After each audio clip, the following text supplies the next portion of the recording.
Most biometric integrations fail when the device goes offline. Today, I'll show you a system that never loses attendance because it supports both real-time push and fallback pull.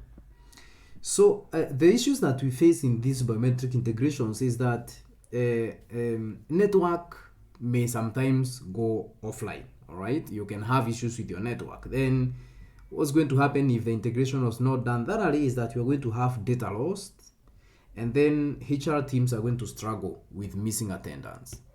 So we built a system that guarantees data consistency, and this is the control console for this system. So you can see here, you can see how many devices you have, how many are online, how many are warning, and then how many are offline, and then how many you have disabled. So here we can also get the devices and we can click on pull logs, for example. So I want to show you how this device works without that. So for example, if I come here and I went to employee check-in, I have my device here. So I'm going to be clocking in. It's a ZKTeco. I'm going to clock in, and then you are going to see that attendance coming in there in real time, and you're also going to hear a sound. So let's go. Thank you. And then see this, there you go. This attendance just came in now. It's Karani Joffrey, and then we have all that information there. So suppose the network was offline. So I want to go, because now I've connected my device through wireless Wi-Fi. I want to go and disable Wi-Fi there, and then we do a same clocking again. So what is going to happen here? You can see this one is an in. So let's say, for example, when Karani is going to be checking out, there isn't going to be internet connection. So let's see.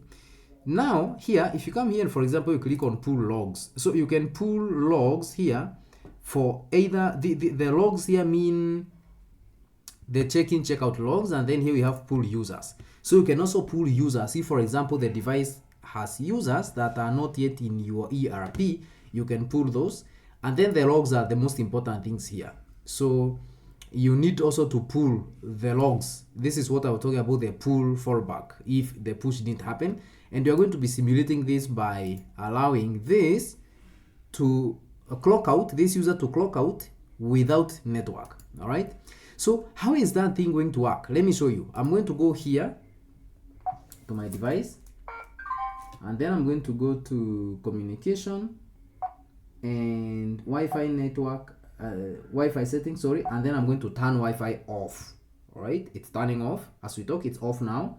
So I'm going to go back, and then I'm going to go here, the same place, and I'm going to clock out. Listen. So from the device we have succeeded, but there is nothing that's going to come here. This is exactly what happens. See, there's nothing here. So what I'm going to do, I'm going to go here, and then I'm going to turn on my network. So now network will have come, and when network comes, this thing is not going to sync automatically. So I'm going to go to my Wi-Fi settings, and then I'm going to turn on Wi-Fi again, and then Wi-Fi is going to turn on. Just a second, it is turning on. There you go.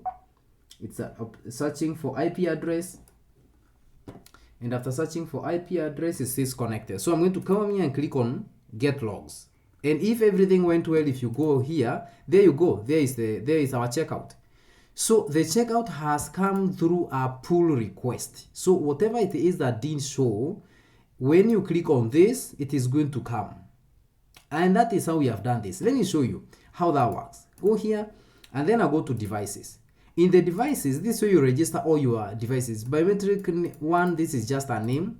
We need a token here because in the integration there is a way we are checking just to ensure that not anybody can send requests into your system. So we need a token, and then we have a server URL. Location and firmware version is if you want to save them. This status message is updated automatically by the system, and then this is very important details. Even before we go here, this is very important. Pull settings. We have the device IP address. You need to check that from your network settings. For example, I am checking that on my Wi-Fi because I said I'm using Wi-Fi. Device port, you need to specify which port your device is using. This again is the same key that we have here. This token is the same you are going to put here as a key. And then here we have, if you enable this, this is when this is going to work. So if you disable it, it's not going to work. and then this says pull via bridge, and then the bridge URL is going to be the IP address of where the server, not the server rather, but the script is running from, the script that is pulling this data from the device. And then up here we have, this is enabled, this is for the entire device. You need to enable the device. Pull user supported and pull log supported is going to automatically update. The status you see currently is saying online, and this is the status we saw. Let me go back here. This is the same status we are seeing on the console. This live overview, we can see this one here. See this device, biometric 1, and this is the serial number and the IP address, and it says it is online, and it also tells you when last it was seen. So this online is coming from here. So in the event that the device is not reachable through the network, this is going to change to offline, and this is going to go offline. All right.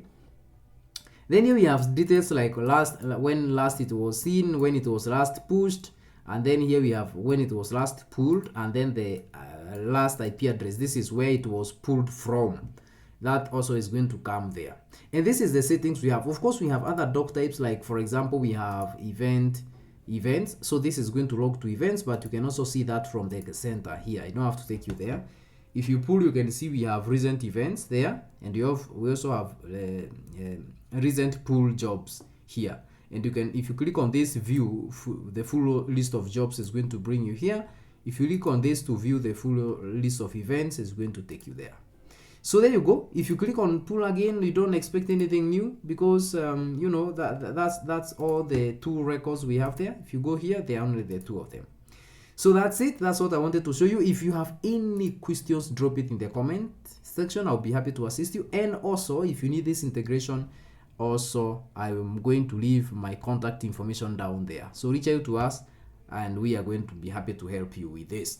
So by the way, before I leave, as you notice, this is done on ERPNext, but the ZKTeco device or any biometric integration can be integrated with any software. So if you need this service, we are ready to offer you that.